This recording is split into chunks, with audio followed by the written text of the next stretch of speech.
आज क्या है भाई सलाम रहमतुल्लाहि बरकातहू। या मेरा नाम जाहिद है। मैं मेरे दोस्त नमाज पढ़ के हम लोग चांदना की रौन मारते डेली।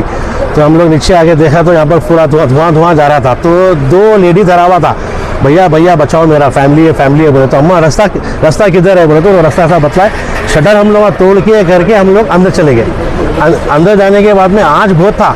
फिर एक दीवार है बीच में, वो दीवार भी हम लोग तोड़ के करके 5-6 जने गए हम लोग अंदर।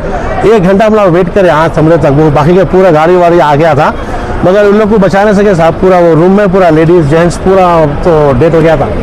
एक रूम में 7 लोग थे, 4 बच्चे थे और बाकी के बड़े थे, और नीचे भी है 100 लोग थे 6।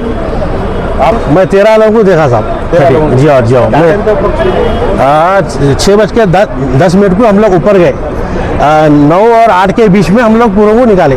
नीचे ज़्यादा थी आग, बहुत आग थी नीचे। अच्छा, नीचे से हाँ, नीचे आग लगने की तरफ से ऊपर एसी वो हो गया, पूरा ब्लास्ट हो गया साहब। हाँ पूरे आगे हाँ, ऊपर से 7 जनों को निकाले हम लोग। बेडशीट में लपट के निकाले, और एक बेबी को भी निकाले। पूरा तुरंत 7 जनों को नीचे 6 और भी दोस्त आते, उन लोगों नीचे से निकाले, हम लोग ऊपर से निकाले।